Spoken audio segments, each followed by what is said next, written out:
Hello everyone. सर्वप्रथम श्री स्वामी समर्थ. मी अर्चना आपल्या सगळ्यांचं पुन्हा एकदा मनापासून स्वागत करते आणि स्वामी तुमच्या सगळ्या चांगल्या इच्छा या कोजागिरी पौर्णिमेला पूर्ण करू देत, त्या इच्छांना नवे मार्ग फुटू देत, अशी मी मनोमन प्रार्थना करते. कारण कोजागिरी पौर्णिमा ही अशी तशी लहान नाही आहे, दरवेळेस येणाऱ्या पौर्णिमेसारखी नाही आहे. तर ही जी पौर्णिमा आहे ती प्रत्येक पौर्णिमेपेक्षा जास्त कितीतरी अधिक पटीने महान अशी समजली जाते. कारण या दिवशी साक्षात लक्ष्मी माता, विष्णुदेव, कुबेर आणि इंद्रदेव हे सगळेजण पृथ्वीचं भ्रमण करण्यासाठी येतात. लक्ष्मी माता बघते की आजच्या दिवशी जे कोणी जागं आहे, जो कोणी जागर करत आहे किंवा मी येण्याची वाट बघत आहे, माझा जन्मदिवस साजरा करत आहे, तर त्यांच्या घरी मी दिवाळीला नक्कीच जाणार. म्हणून कोण कोण जागा आहे याचाच अर्थ कोजागिर्ती. म्हणजेच कोण जागा आहे, कोण जागरण करत आहे. तर जागरण म्हणजे असं नाही की तुम्ही बसलाय नुसतं किंवा दूधच पिताय, दूध बनवताय. यामध्ये अनेक ज्या गोष्टी आहेत, यामध्ये व्रत मांडणी केली जाते. 12च्या पुढेच जे आहे चंद्राच्या प्रखर प्रकाशामध्ये देवी माता कुबेर देवतांना, विष्णू देवतांना आणि इंद्रासहित येत असते. जेव्हा इंद्रदेवांचं पाऊल या धर्तीवर पडतं, त्यानंतर कार्तिक मास हा सुरू होतो. कार्तिक मासामध्ये कार्तिक स्वामींना देखील खूप महत्त्व आहे. कार्तिक स्वामींचं पूजन वगैरे केलं जातं आणि असं म्हणतात की या कोजागिरी पौर्णिमेच्या दिवशीच लक्ष्मी मातेचा जन्म झाला. आपल्या पृथ्वीवर लक्ष्मी माता आली म्हणून तिचा आज हॅपी बर्थडे देखील आहे. तर बर्थडे साजरा करायला प्रत्येकाने जागं राहायचं आहे. कारण असं देखील म्हणतात, अशी देखील मान्यता आहे की लक्ष्मी मातेची बहीण जी आहे अलक्ष्मी, ती देखील फिरत असते या दिवशी या रात्रीच्या प्रहरामध्ये आणि ती बघते की घराघरामध्ये कोण कोण लक्ष्मी मातेसाठी जागा आहे आणि कोण माझ्यासाठी झोपलेलं आहे. जी लोकं निवांतपणे खाऊन पिऊन झोपी जातात, त्यांना कोणत्याच गोष्टीचं काहीच म्हणजे घेणं देणं नसतं. ते म्हणतात असं कुठं असतं किंवा काय किंवा हे विचार ज्यांना पटत नाही, तर त्यांच्या घरी अलक्ष्मी ही हसत हसत प्रवेश करते. ती म्हणते यासाठीच माझं हे घर माझ्यासाठीच आहे, तर मी इथं अवश्य जाणार. तर लक्षात घ्या, या मागची धारणा ही मी नाही सांगत, तर शास्त्रामध्ये अनेक ठिकाणी नमूद केलेलं आहे. तर काय हरकत आहे ना, एरवी आपण निदान रात्रभर जागतच असतो, 1-1:30 वाजेपर्यंत तर आपण नक्कीच जागा असतो. 12-12:30 तर सहजच होतात प्रत्येकाला. तर अशीच आणखीन एक ही रात्र जी आजची खूप छान अशी. तर आज काय करू शकता तुम्ही? आज चंद्राची जी प्रखरता आहे, चंद्र हा अतिशय पॉवरफुलरित्या त्याच्या 16 कलांनी उभारून आलेला असतो आणि आजचा हा जो प्रखर त्याचा उष्ण किंवा प्रखरता आहे, ही जी तेज, ते तेज घेऊन आपण त्यामध्ये स्नान करायचं आहे थोडक्यात. जर ज्या ठिकाणी अनेक ठिकाणी पाऊस देखील आहे, आभाळाचं वातावरण आहे, चंद्र दिसत नाहीये, तर मग काय करायचं? तर अशा वेळेस तुम्ही बाल्कनीत वगैरे बसून, अंगणामध्ये बसून ओम सोम सोमाय नमः असा चंद्रदेवांचा मंत्र म्हणायचा आहे. 16 वेळा तुम्ही श्रीसूक्तम म्हणायचं आहे. 16 वेळा तुम्ही कनकधारा स्तोत्र म्हणायचं आहे आणि विष्णू सहस्त्रनाम देखील सर्वात प्रथम लावायचा आहे. श्रीम, श्रीम, श्रीम हा बीज मंत्र जो आहे, त्याची एक माळ म्हणजे 108 वेळा म्हणायचा आहे. कुबेराचा मंत्र जो आहे एकदम सोप्पा बीज मंत्र, धम, धम, धम असा बीज मंत्र तुम्ही म्हणायचा आहे आणि यानंतर तुम्ही जी व्रत मांडणी वगैरे करता, ती तुम्ही 12च्या पुढे करायची आहे. म्हणजेच हा जो कालावधी आहे 12 ते 12:30 पावणे 1 पर्यंतचा, यामध्ये आपण हे सगळं करायचं आहे. जेवढं तुम्हाला शक्य आहे तेवढं तुम्ही करायचं आहे.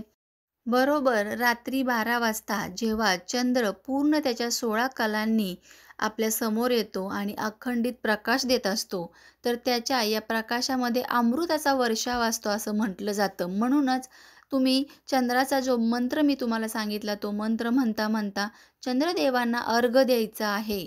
दूध आणि पाणी मिश्र करून त्यामध्ये थोडेसे तांदूळ टाकून हे अर्घ्य द्यायचं आहे. पायावर वगैरे शिंतोडे उडू नयेत याची काळजी घ्यायची. आणि ते अर्घ्य दिल्यानंतर तुम्ही चंद्राला हळदी, कुंकू, पांढरं फूल, अक्षदा हे सर्व जे आहे पंचोपचार पूजा करायची आहे. त्यानंतर नैवेद्य म्हणून तुम्ही जे दूध बनवलेलं आहे, जे ठेवलेलं आहे, त्याचा नैवेद्य दाखवायचा आहे आणि मग तुम्ही तिथंच बसायचं आहे चंद्राच्या प्रकाशामध्ये आणि ते जे ग्रहण करायचं आहे.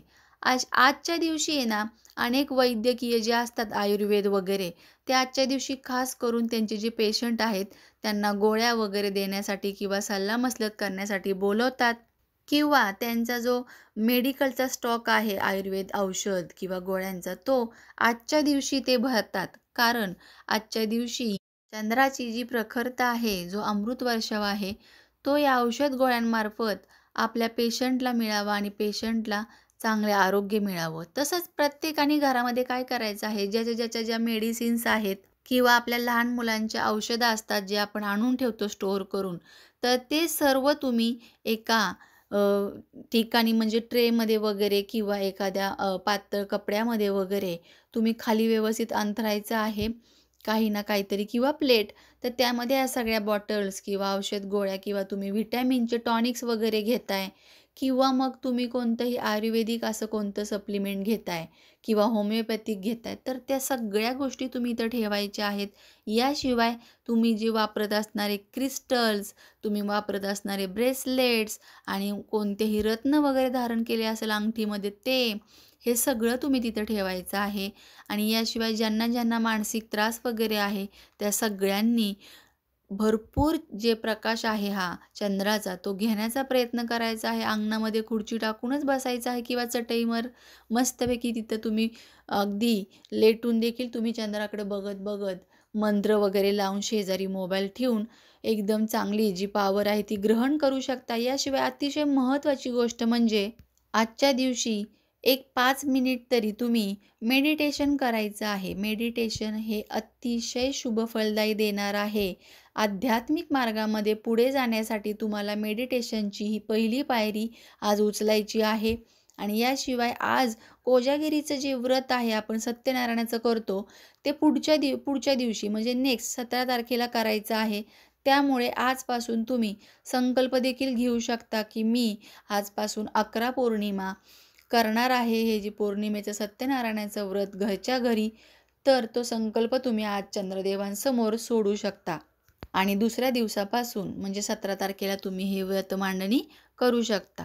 त्याचबरोबर एक उपाय आहे जो आपल्याला करायचा आहे दिवाळीमध्ये. त्यासाठी तुम्हाला जर घरात तुमच्या पिवळ्या कवड्या असतील किंवा मग गोमती चक्र असतील, लघु नारळ असेल किंवा याशिवाय तुम्हाला आणखीन जे कोणते तुमच्याकडे साहित्य असेल, जे लक्ष्मीपूजनाला तुम्ही वापरता, जे नाणे, कॉइन्स, तर ते सगळे तुम्ही चंद्राच्या प्रकाशात ठेवायचे आहे.